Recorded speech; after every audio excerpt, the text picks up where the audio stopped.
Morning, everyone. Morning to those, and welcome to those joining live. Ruth, it's lovely to see you back live again. I was just saying, oh, I see Ruth's joining. So welcome. It's lovely to have you. And those who are listening to the recording, I hope that this is nourishing for you too. So it is Wednesday, the 22nd of November, all the twos. And the moon is waxing from the new moon that we had recently to the full moon that we'll see on Monday, the 27th of November. So over this end of this week and the weekend, there's a build up to this full moon, which is a heightening intensity in nature, in our lives, often in our emotions and relationships. It's a little bit like a giant spotlight. Been shone on things coming up in our lives, and it's like things coming to a culmination, and so then we can choose to release it, a little bit like in our menstrual cycle. Our ovum comes to a culmination at our ovulatory time, and then it is released. And so this is a little bit of the energy of now, and I'm not going to go into all the things that are going on in the world and not too much of the different astrology and things. But we know that there's a lot, and we know there's an intensity, and all the astrologers say that there's an intensity we're seeing in nature and in all the moon stars and moon patterns, and it's going to continue. So it's our normal, and we're learning to live with it. Pam Gregory recently recorded a few days ago an independent YouTube video, so not exactly on what's happening at this month. Like, she usually talks about specific things, and this is called Creating Our Reality. And she talks about how the nightly news can give us a lot. She doesn't have a TV or hasn't tuned into the nightly news, and neither have I for years, but it's creates a big scary thought for us, and we go into fear. And by going into fear, we already create an action in our body for this fear, even if there was nothing there already. So we create an energy for that fear that's a physical energy just from something mentally landing in our minds. So that very much relates to what I was wanting to talk about today. And she talks about when we feel more peace in our reality, in our bodies, we will feel more peace in our reality when we have more peace in our hearts and in our bodies. And we will feel or see more love in our realities when we have love in our hearts. So she encourages us to do this as an experiment, to really connect with peace and connect with love as often as we can during the day, and see how it affects our external reality. And I think this is something that we've been doing on our Mindful Moments for a long time, and so continuing hopefully to do and bring into our lives. So she also brought my attention to someone called Vida Austin, who I hadn't actually heard about, who's a water researcher. And she does the photos of water. She's sort of taken on from, I forget his name in this moment, the guy who did all the crystals, photographing the crystals. And so her name's Vida Austin, and she reinforces the theory that water is reflecting our thinking and our emotions, and she photographs the water, and she brings us to the fact that water can be God consciousness, and we are a flow of God consciousness, and again, what we are creating in our realities by what we are thinking and feeling in our bodies and our minds. So interestingly enough, YouTube removed one of my videos this week. They sent me an email to say they're removing the letter to the people of South Africa on Youth Day 2020. So it's taken them 3 years to find it, and the videos, actually the transcript of it is actually still on my website. But it's interesting that there's still this very much closing down and censoring. And if I reread it, I actually think, oh my gosh, how spot on was I? I had no idea really that in June 2020. And so, but it's supposedly false news, which has been proved. So it's quite strange.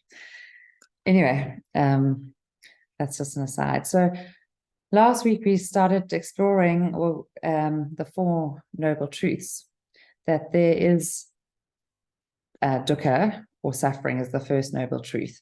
And that's the first arrow of suffering. There is the suffering or the pain. And then that there's a cause of suffering, which is the second error. And the Buddhists will say that the cause of suffering is our cravings, our addictions, our wanting and not wanting, wanting it to be one way or rejecting how it is. That whole, what we were talking about our acceptance or not. So that second error is so much about what goes on in our minds.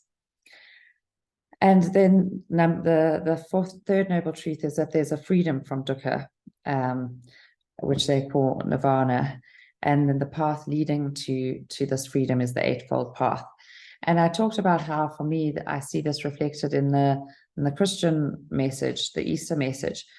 And I just thought I'd go mention that again. Sorry, a lot of people are dropping on and off, and then sitting in the waiting room. So Jesus asked for the cup of suffering to be taken from him. So that was the suffering, the dukkha. The first noble truth is the suffering that he was enduring, and asking for the cup of suffering to be taken from him. But when it wasn't, he went into the suffering. He didn't reject it. He didn't fight it. He became the ultimate form of a victim. He was so shamed, so embarrassed, so mocked, so persecuted in front of so many people who just 6 weeks previously had welcomed him in as a king. And we try, it's so inherent in us, in our bodies, in us as humans, to avoid this victim role, to avoid any shame and pain and embarrassment, to avoid going there. And yet Jesus went there. He wasn't fighting it or rejecting it. He was allowing it, and he was fully present there for the dukkha and suffering.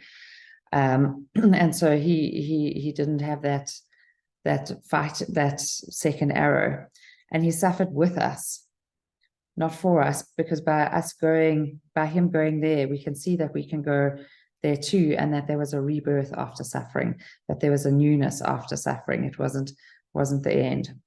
And so that there is an end to suffering, and there's the nirvana, or the connection, union with God afterwards. So one of the things I wanted to focus on was about fear, and when we go into fear. And one of the practices or awarenesses I teach, especially to youngsters, is one I first heard from Elizabeth Gilbert, who's the author of Eat, Pray, Love.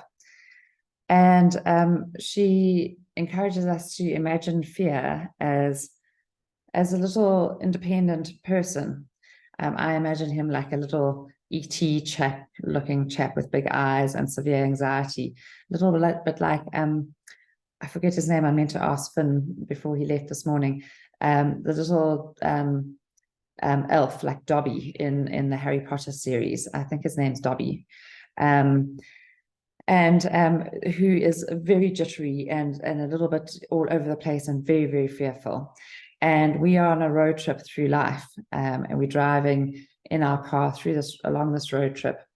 And fear is with us all the time. And sometimes it's helpful to name that fear, to give it a persona, maybe call it something like Frederick the Fearful or Dobby or something like that. And every now and then, fear wants to take over, to leap into the driving seat and take over the driving. And I encourage us to notice when this happens, that fear is taking over the driving, and know that fear is all of our companions, and to acknowledge the fear, but not let him or her take over the driving. They can sit in the passenger seat, they can change the radio station, but can't drive.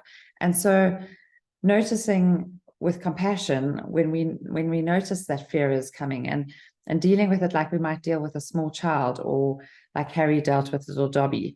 So just saying, oh, I can see he has fear again. He's trying to take over the driving. Thank you, fear. Like, thank you, Frederick, you're fearful. I know you're just trying to protect me, because that's what fear is. It's our ultimate protection mechanism, because we feel that if we can think about this, and then we can manage it or somehow control it. So we notice it and acknowledge it. We notice that fear is there. Take a few breaths and come back into our bodies. Notice where we are now, bring ourselves back to the present, and then speak compassionately. Thank you for trying to help me here, but I've got this. You can take your seat there. You can change the radio, but I've got this. And the ways we can also do this is sometimes by using an oil roller. I like to use Brave or my Calm roller, or Balance or Copaiba are lovely ones. Frankincense and rose are also very good for calming, and even using some of our breath work, our bunny breath, does little sniffs and exhales just to help us ground back into the moment, so that fear doesn't take the driving seat. And I just thought there's such lovely quotes on fear, and I have to remind myself of this because I'm actually doing a talk at Wickham Collegiate on Monday, and it's an interesting talk. It's a lot on, well, external validation, and then all around this drinking and vaping and promiscuity that we're seeing out there. And I'm very much putting myself out there and making myself very vulnerable, and poor Pippa too. But she seems to be quite happy with it at this stage. But I do every now and then think, what am I doing this for? So I have to remind myself of Teddy Roosevelt's words, that it is not the critic who counts, not the man who points out how the strong man stumbles, or where the doer of deeds could have done them better. The credit belongs to the man who is actually in the arena, whose face is marred by dust and sweat and blood, who strives valiantly, who errs, who comes short again and again, because there's no effort without error and shortcoming, but who does actually strive to do the deeds, who knows great enthusiasms, the great devotions, who spends himself in a worthy cause, who at best knows in the end the triumph of high achievement, and who at the worst, if he fails, at least fails while daring greatly, so that his place shall never be with those cold and timid souls who neither know victory nor defeat. That's Teddy Roosevelt. And Franklin D. Roosevelt, we had some wise leaders in these days, said courage is not the absence of fear, but rather the assessment that something else is more important than the fear. And that's to live our lives with love and peace and compassion, and to create that energy in the world. So in this, we are going to create that sensation in our bodies. We're going to tap into that in our bodies and in our heart spaces. So I invite you to just take a few deep breaths wherever you are, and just to follow that breath into your body. Inviting you to close your eyes or drop your gaze to the floor in front of you. Whatever is helpful for you, so that you can just pause for these next 10 or 15 minutes just to land and settle into your body.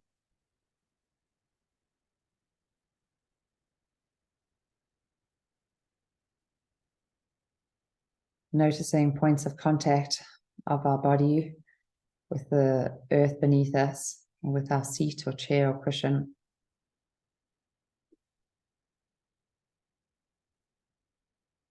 Feeling into our sense of touch, where our feet connect with the earth, where our legs and pelvis connect with our seat.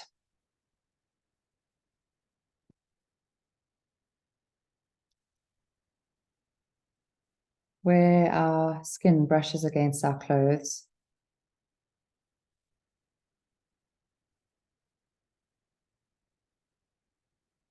Or perhaps feels the coolness of the air around us, where it touches up against the air around us. So tapping into our sense of touch.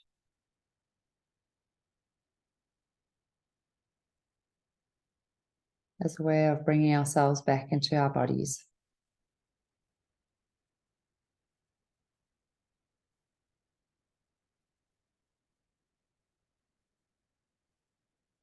And then I invite you to connect with your sense of hearing, listening to sounds around you,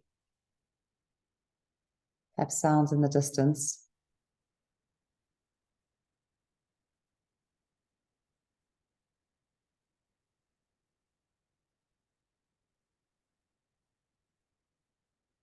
And then sounds closer in the room or space around you, perhaps even sounds from your own body.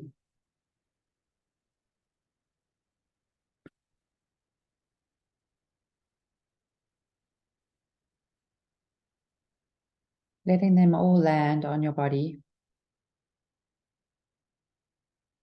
not labeling them good or bad, wanted or unwanted, peaceful or disruptive, but just noticing and letting all the sounds land.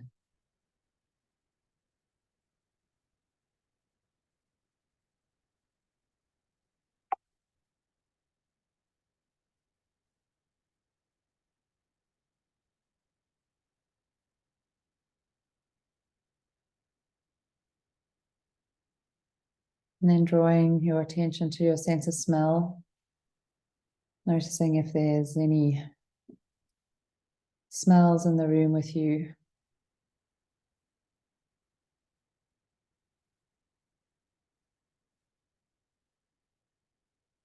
Or even just noticing the coolness of the air as it brushes up against your nostrils.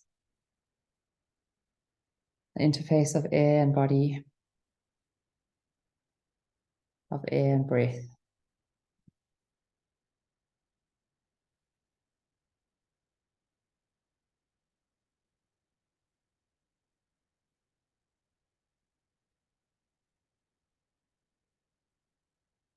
And then allowing your attention to drop down into your mouth space, noticing sensations of taste.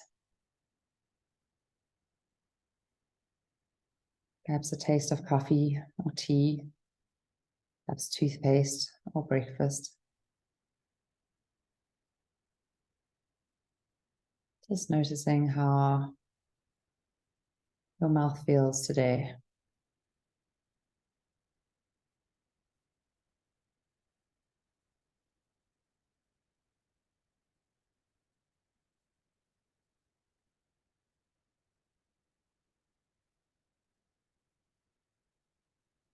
And then dropping your attention slightly further down into your throat space. Noticing just how that feels today. Noticing if there's tightness or expansion. Feeling into your neck and shoulders.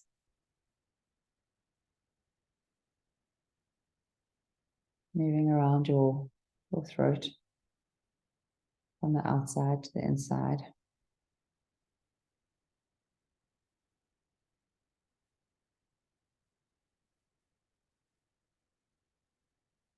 Sensing into this area from where we speak our truth, from where we connect with the world around us, and just noticing what's here today.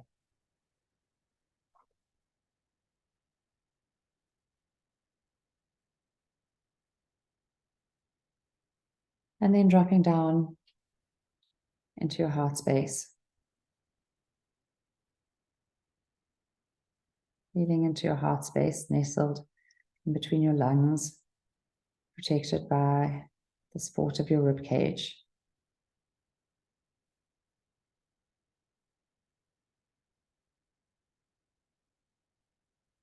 And just noticing the rise and the fall in this area.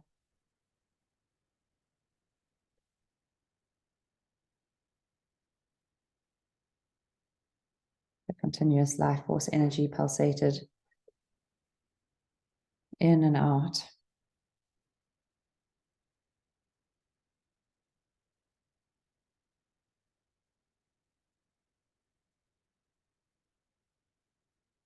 Just continuing to connect with your heart space and your breath in the heart space.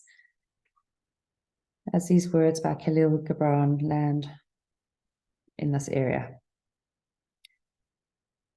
It is said that before entering the sea, a river trembles with fear.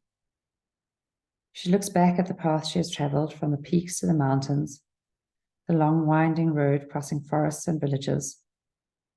And in front of her, she sees an ocean so vast that to enter there seems nothing more than to disappear forever. But there is no other way. The river cannot go back. Nobody can go back. To go back is impossible in existence. The river needs to take the risk of entering the ocean, because only then will fear disappear. Because that's when the river will know it's not about disappearing into the ocean, but of becoming the ocean.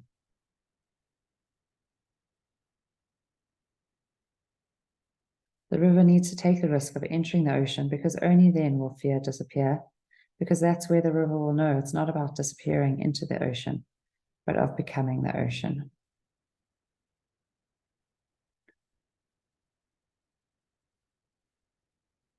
So as we connect into our heart space this morning, inviting a feeling of gratitude.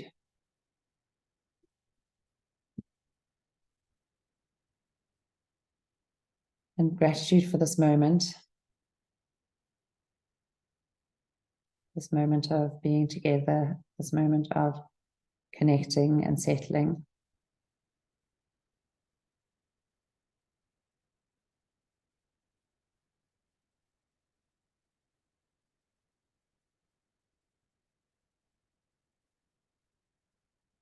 Perhaps inviting a feeling of gratitude for your body with its perfections and imperfections.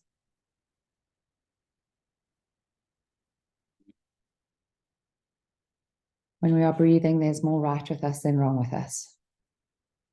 So inviting a sense of gratitude for our body, for our breath.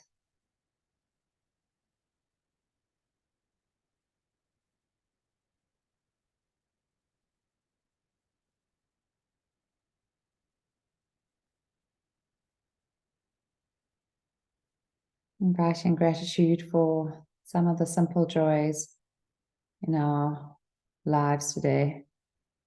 The sunrise, the stars, the light through the trees, the warmth of a shower, the nourishment of a cup of coffee.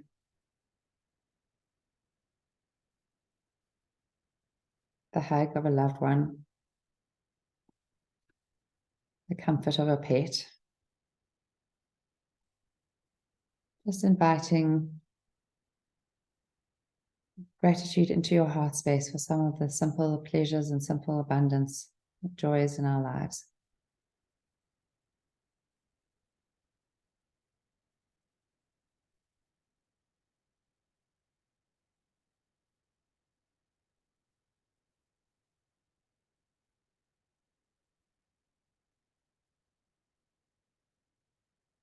And then inviting an image or a sensation of loved ones, perhaps loved ones that you wish to offer support to, connection, someone going through a hard time. Or perhaps a situation that needs love and expansion, a relationship. Whatever it is that pops up for you.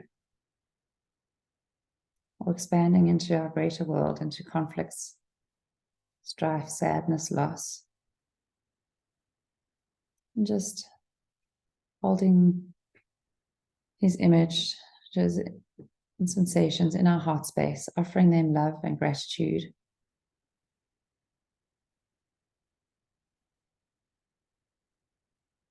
Surrounding them with this sensation we've created in our heart spaces.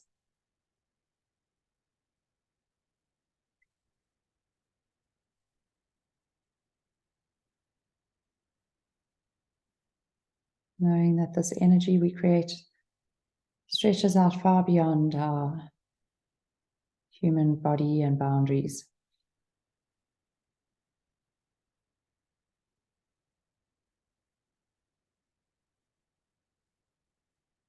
Perhaps setting an intention that when we notice fear taking the driving seat or worrying, trying to take over the reins of our minds, just noticing them, thanking them for trying to protect us, putting them back into the passenger seat and dropping into our heart space, offering love and gratitude for this moment, for that worry, that concern, that fear, holding it in our heart space.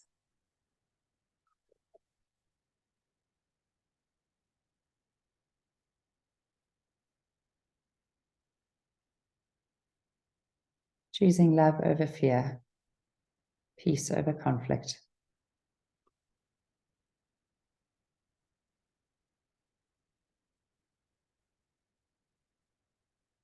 It is said that before entering the sea, a river trembles with fear. She looks back at the path she has traveled from the peaks of the mountains, the long winding road crossing forests and villages.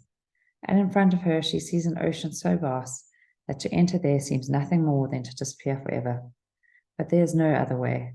The river cannot go back. Nobody can go back. To go back is impossible in existence. The river needs to take the risk of entering the ocean, because only then will fear disappear, because that's where the river will know it's not about disappearing into the ocean, but of becoming the ocean.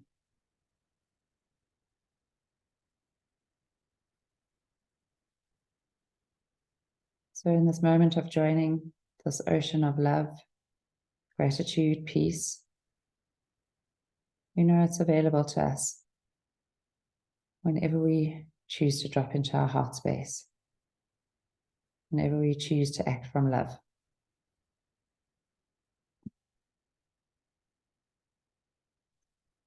And so in these final moments, just taking a deep breath in, perhaps sighing out audibly as we come back into the room that we're in, perhaps rubbing our hands on our thighs, fingers together, stretching into our bodies, expanding into the space around us.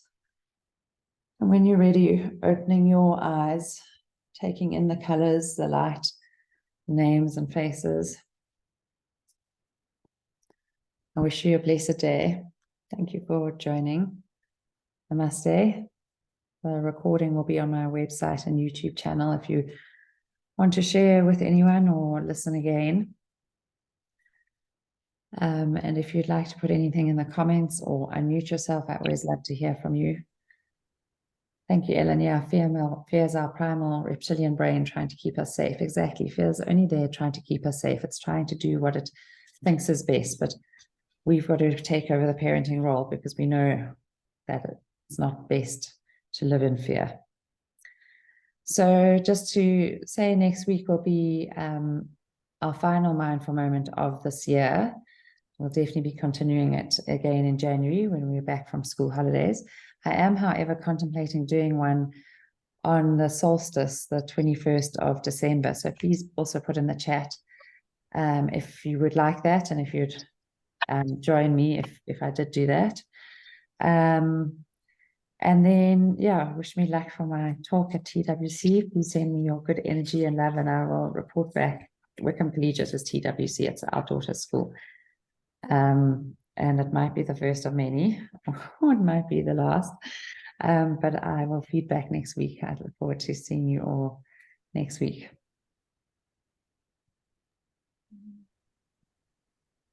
Thank you to those. Nikki, you are amazing. Thank you, Mandy. It's lovely to have you. Just speak your truth in love. That's all you can do. And you have got so much to give, and trust that it will land where it needs to land, and like be emotionally unattached to the outcome. Yeah. You know, wherever it's meant to be, it will land. And thank you. You are just phenomenal, and we just adore you and needed that today. Thank you, Mandy. Well, as you were saying that, I got goosies and I teared up, and that's one of the things that I'm talking to the girls about, is that our bodies keep the score, and when we hear truth and we feel truth, we feel it in our bodies, and to tap into their bodies and their bodies' wisdoms, and not and when we criticize our bodies, we're driving a wedge between that and that's intuitive connection. And so yeah, so thank you for that. It landed for me. Thank you. And an attachment to outcome, exactly what I just told you about the Buddhist. Like it's the attachment, putting it out there, praying for the highest possible outcome, and then being not having in my mind that fixed thing of how it's going to look. So thank you for that, and thank you for these feedbacks about the 21st. So it sounds like the 21st might be a good opportunity for us to connect. It's always a powerful time, the solstice time. Yeah,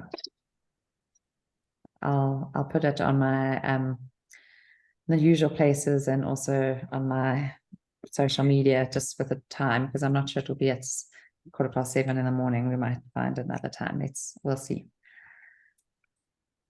Thank you all, and sending you love for a blessed week, and hopefully see you next Wednesday. Yeah, it's so lovely to hear these. So thank you for that. Definitely. It was lovely. Thank you. And it was lovely to see you, Ruth. And lovely. Thank you, Pam. On the group. Yeah. Ruth. So, yeah. Nikki, thank you once again. And yeah. Thank you. Bye, everyone. Thanks, Nikki. Bye-bye. Thanks, everyone. Lovely to see new and old and visitors again. See you again next time. Cool. Thanks. Thank you all. Thanks. Bye.